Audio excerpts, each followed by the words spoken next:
In the early 30s, one Montreal neighborhood used to feature the Peterson family band and a 5-year-old trumpeter named Oscar. By the time he was 7, he'd switched to the piano. His father was from the Virgin Islands and saw to it that music was a big part of family life. The interesting part about my dad is that he became a musician because of being a sailor.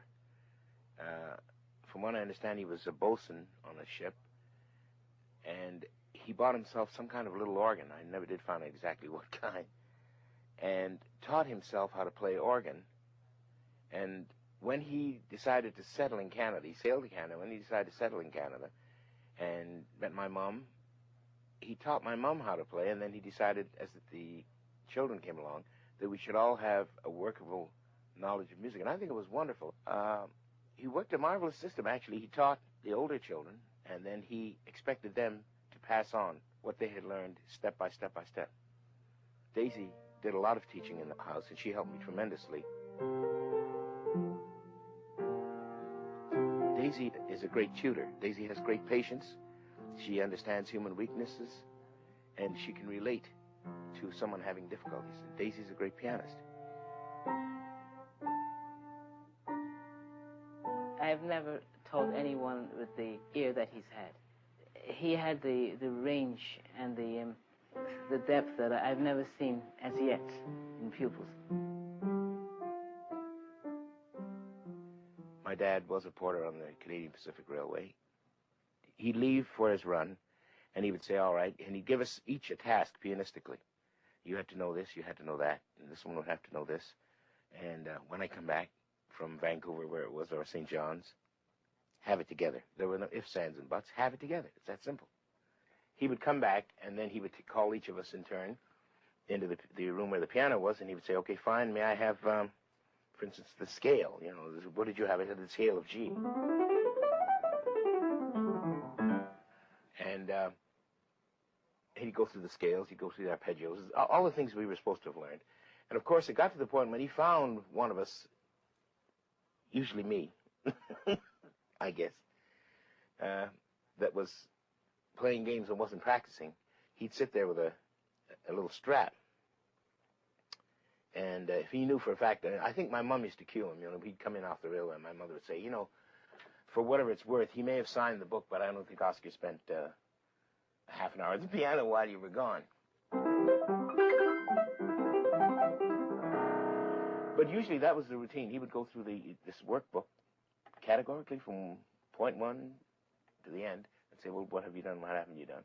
And if you did well, he said, fine, now here's what I want you to do next week. I think this was all designed to give us a sense of responsibility of having, as I said, having goals to reach, having certain debts we had to honor musically, and we had a time limitation to do them in.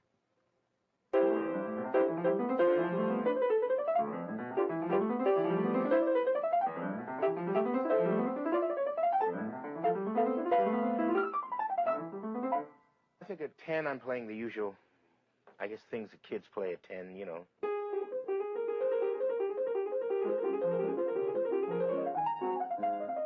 That's the minute waltz, things like that. I went on to some of them I wouldn't even attempt to play. I used to play this.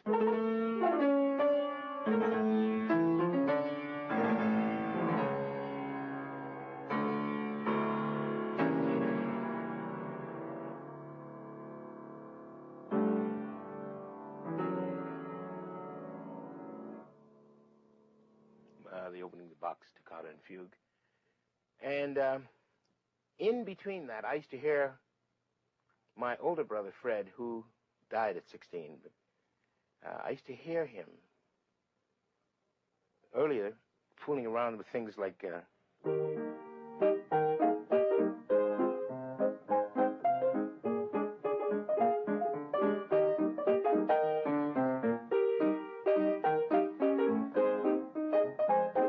I used to wonder what he's playing. You know, I'd say, what is that? And he'd play tunes like that, and tunes like...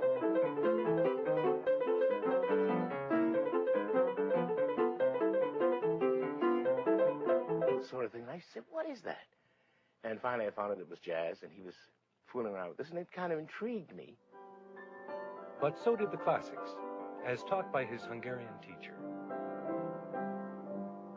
Paul the Monkey came into my life at a very important time. I was 14. I went to this man. He totally awed me with his beautiful sound on the instrument, his beautiful touch, and his command of the instrument. And I was so inspired by him, I can remember, unbeknownst to him, going early for my lesson because I found out that he would practice.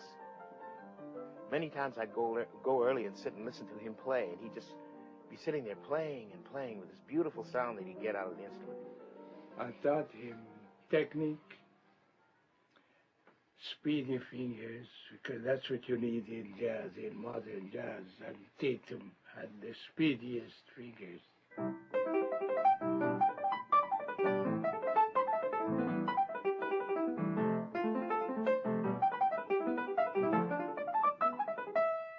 I gave him Chopin studies like, or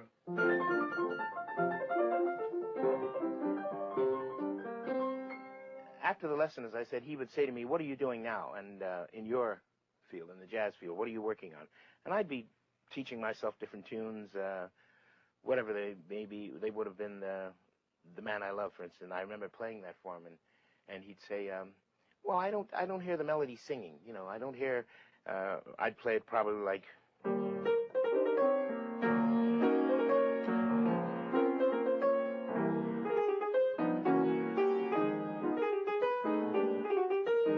And he'd say the melody is choppy, you know.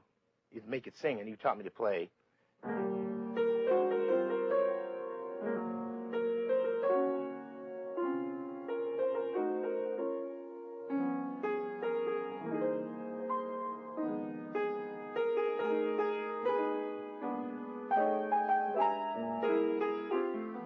and then mostly, as I found that he was so good at the melodic ballad style, I gave him the idea of big chords like Debussy has them, you know.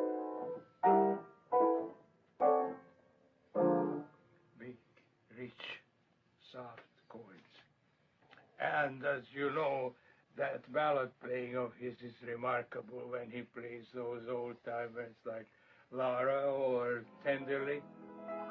If you have the natural talent for your fingers and harmony, they can't go wrong if they want it.